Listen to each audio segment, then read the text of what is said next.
Hey guys, welcome back to the Joe Silverback Show. I'm your host, Joe Bunton, and this is part 2 of the education / job market crisis. And in part 1, we were looking at a few examples of non-college career track, unskilled working professionals who found developing some skills over time leading them to decent income versus academic institutions as a generalist and maybe even a master's degree and not getting much beyond that. So if I'm going to spend 4 to 5 years getting a bachelor's degree, and today, like I said, if you're an engineer, if you are an engineer, and the percentages of people coming out of middle-class America are typically not engineers, there's a small percentage that focus on engineering from this country. If you're an engineer, you can expect to make good money. A few years ago, you could be, if you were going into computer sciences, you could be expecting to make good money. Today, it's possible that your kid, if they happen to love computer programming, can get connected directly into a company without going for a university degree. Start looking into it. If you are a parent and you see that that's a propensity, because I do not recommend you pushing a child into computer programming degree unless that child happens to take a liking to it. But if you're one of those parents who are going to do that, then what I would do is I would become the entrepreneurial parent who starts connecting my children to companies, and I wouldn't wait even until high school. I would start that as soon as I saw that, and I would start networking with companies to try to figure out, hey, if my kid can do this, by the time he's 16, 17 years old, can he get an internship with you? Can he get a fellowship? Can he come here and do something? Now, I gave the example of High Tech High in San Diego. If I was starting all over with my kids, or if I was recommending this to people, I would say start looking at how your kid can get into a program like that. Start demanding that. Otherwise, go the route I did and do the home education route if you're driven that way. And most people who are watching this video are having a certain kind of drive in education and a desire for education and knowledge. So the sky's the limit in what you can create yourself. The universities, the academia is dead in terms of creating job opportunities. My wife just finished a master's MBA program at a reputable institution where she's in debt $100,000, and they are not handing you jobs through this program. They are basically just charging you tons of money and expecting you to go find the jobs. Well, if you're expected to go find the jobs, even with an MBA, you would expect at a reputable institution that companies are coming and grabbing them up. Well, there's so many people now. The competition is so great.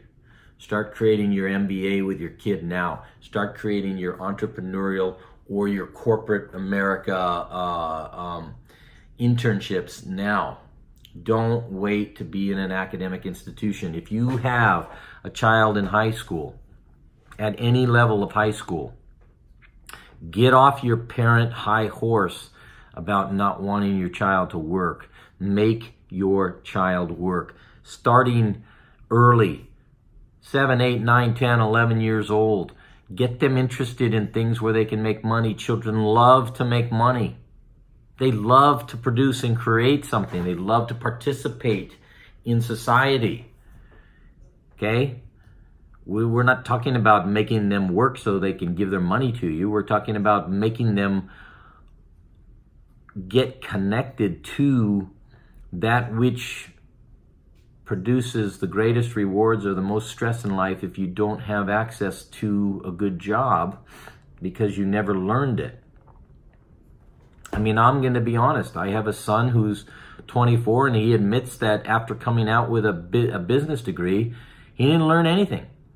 And he even admits that, putting together a resume is something that he's not very comfortable with. Now, how's that for an academic institution that, is taking tens of thousands of dollars every year for our children? I'm sorry, but this is a broken system. On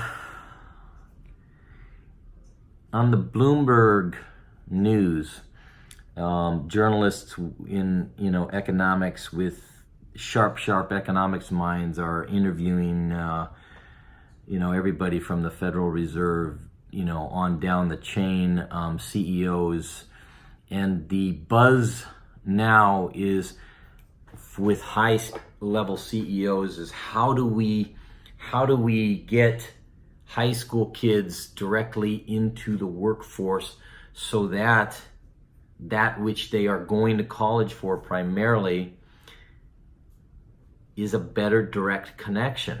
Why not make part of, if not all, their high school a training ground for something, because you can't go into a company and not have any knowledge. You have to get trained. You have to get specialized knowledge. Now you're talking to somebody who's a literature and writing teacher and somebody whose love of knowledge is higher than his love of making money.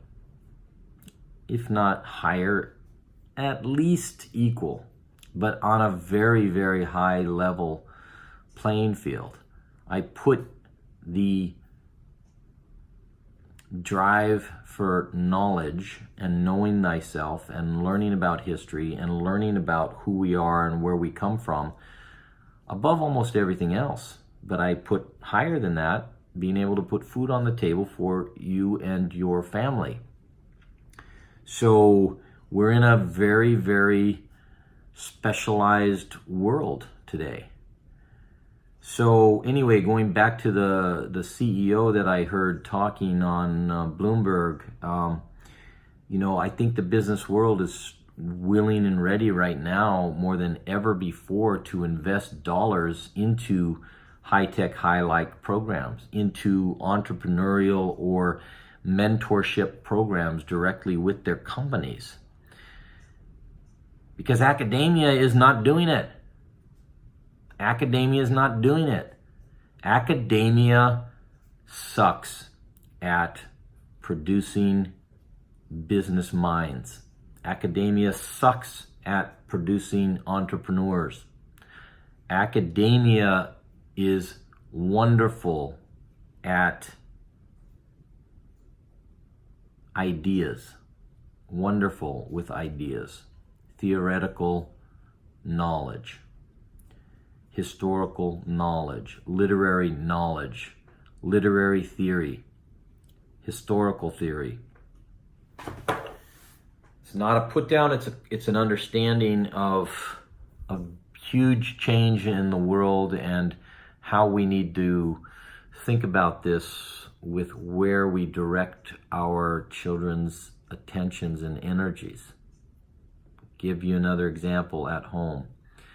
My last child going through that, post-high school, college, not college, decision making.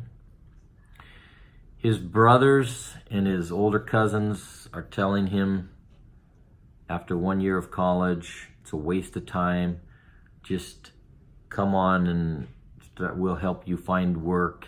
And you can work your way up and then ultimately find your way to starting a business. Now, I am at a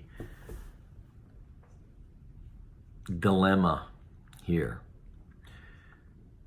There's trade-offs to everything, but my two oldest children who didn't go to university have stable work and income, and they did it during the 5 years that my other child went to university. Their 5 years was going through the school of hard knocks of learning how to hold down jobs and lose jobs or get trained at into a management level, or get canned from here and then stay here and then start your own thing.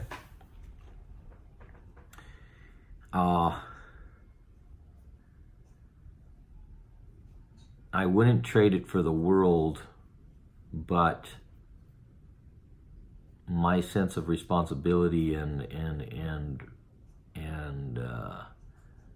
mentorship through my son's business learning experience is something that not all parents are willing to do. But there are hundreds, if not thousands, and maybe millions of successful business people like myself, say from 50 to 75, who love to mentor and guide and pull up by, take someone who's driven and give them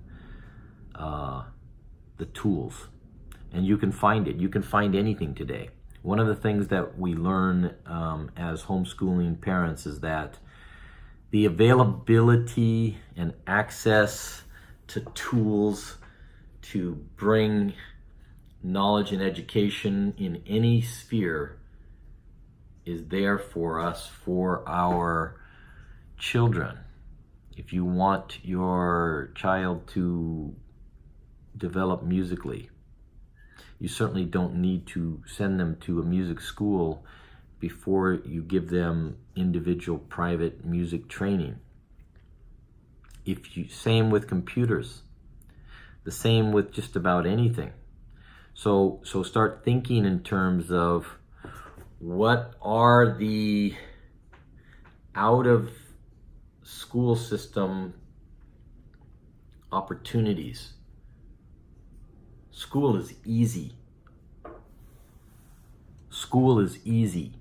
If you're watching this program, my guess is that you're a highly motivated individual, and therefore your children are going to be under a highly motivated parental guidance, and therefore school is the easy part. Most of the time, 50% of the time, maybe even 70% of the time now, school is socialization. And parents' comfort level or obsession with socialization. It's just pure, well, it's not pure garbage, but it's a lot of garbage. But you can bet your sweet booty that it's the social contacts and connections that most highly educated, high achieving mothers, especially mothers, and fathers are wanting to connect for their children at earlier and earlier ages. But I think something more important than that is helping our children learn to be thoughtful, individualistic, finding themselves and finding something that they actually can have a passion for, and then helping them develop that passion and get into that arena where they can flourish. And for some of those that, will be numbers in banking, some of those that may be accounting, some of those that may be engineering, some of those that may be, mechanics and working on cars and opening up their own auto body shops. Someone else, it may be culinary, and maybe they work for one of the top restaurants in the city, and then they work under one of the top chefs, and then they become a sous chef, and then they branch off and start a restaurant of their own or a little cafe. Someone else might be like me, and they're a lover of books, and ultimately they want to, open up a bookstore and have poetry readings. So we've hit the 15-minute mark. Part 2, education and career and the crisis that we are in. Namaste.